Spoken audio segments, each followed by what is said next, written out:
I'm sharing you the screen of the plaza that I visited in Bhagalpur, and to my opinion, it is one of the most visited plaza, and I was surprised the way people were using it. The question that I am asking each one of you from different fields of specialization is, how can we develop it? Like, just give your three steps, first three steps that we need to do to develop this. I was at this plaza. That's the Budhanath temple, and that's the plaza in front of it. This was the area that's hardscaped.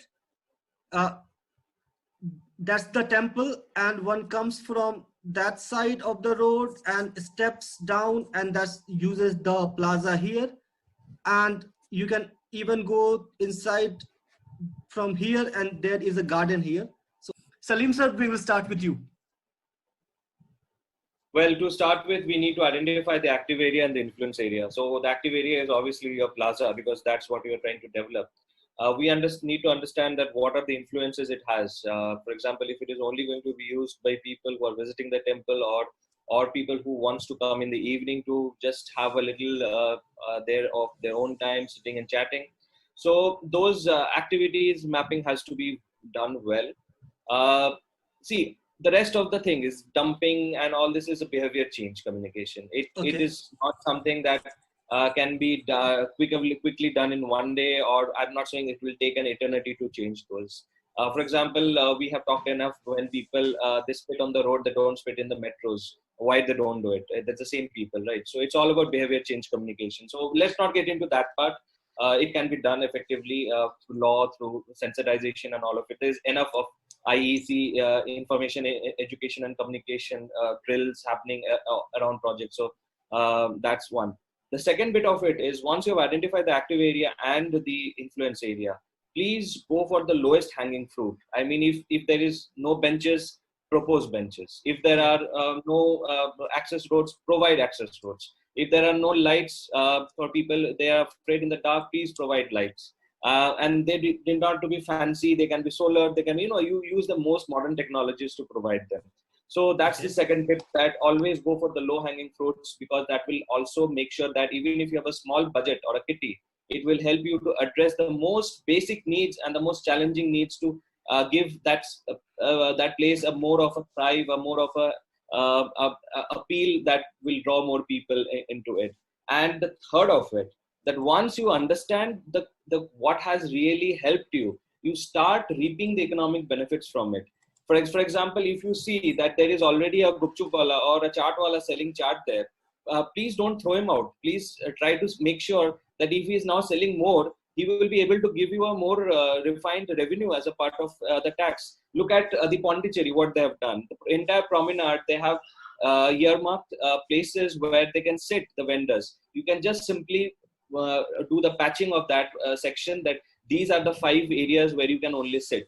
And then you define their kiosk. Again, everybody can spend a little more money to just have a little bit of their kiosk designed and help. So that starts reaping economic benefit of it. And then you can have the same money can be used for your own O&M, that's operation and maintenance. So whatever you have improved in that area. So these are my first basic 3 points, because I have not visited that area. Yes. If I get to visit that area, if I'm allowed to have a budget, if I'm allowed to prepare a budget. See, another myth that I would like to break through this session is that nobody would come to you with 100 rupees and tell you that Nayan or the team here, this is my 100 rupees, tell me how to spend it in Bhagalpur. No, that is not how the world works. You have to go to the authorities, to the financiers, to the World Banks, to the ADBs, to so many, I mean, there are agencies who are also providing from the trust fund, Melinda Foundation. There are n number of names. You need to go and tell them, see, I need this 100 rupees and this is how I'm going to spend it. If they see value in it, they will put in that money for you. So that's my my comments would be on this. Okay, Salim sir, I got your 3 points. I think they are very good. Siddharth sir, very quickly, your first 3 steps. See, like I'd say, अभी जैसे Salim sir ने बोला कि budget के हिसाब से काम करना काफी एसेंशियल है. That's what I did with this building also. Even in Patna also, people used to say, since we have low budget, we can't make a good building. I said, no, it's like, it's not true. And I start doing that thing. I start analyzing the budget, and based on that, I start preparing the designs. And now, like, we are making good buildings in low budget also. So it's very true that, like, you analyze the budget, and based on that, you design that space, and then go ahead. Okay. And one more thing I'll tell you, that you map the activities. See, first you map the activities within like a short time period, 1 or 2 weeks, and you also map the important activity, like some big gathering like Durga Puja or some big gathering happening, and based on that activity, you design that plaza. Because the same thing we did in Barcelona also. We were having like 3 to 4 big plaza, and even in that big plazas, what we did, in 3 to 4 groups, we started mapping the activities. Like, in some plaza we have more tourism, but in another plaza we have different type of activity. So based on that activities, we need to design that space. And another thing I want to tell you, that you program that space. Right, after like mapping the activity, and once you designed, you program that space properly, so that you can maintain that space, because maintenance is very important. Maintenance.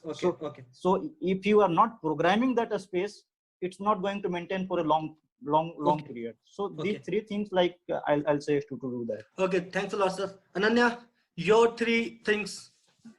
I think maybe if the museum or the gallery is not responding, so maybe the activities or the kind of people that come there, or the overall activities which happen in the plaza, maybe museum would not respond to the activities which are already happening in the place. Maybe if the outside space is being used as a plaza where people gather for some social cultural activities, maybe one of these places can be used for some other activity, as for maybe a smaller gathering.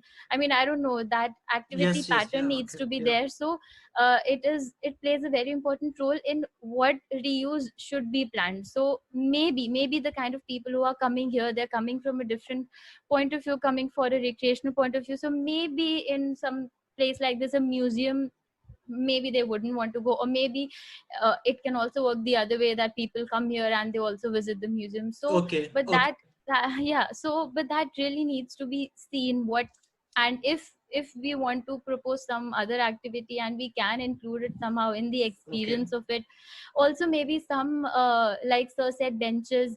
So maybe we can have placards which tell us about the significance of this place, or a small history about these buildings, so that when people are engaging in it, they also, like, we have placards in front of monuments, so it's not like it's very informative, but people do read it. So it can be like baby steps towards involving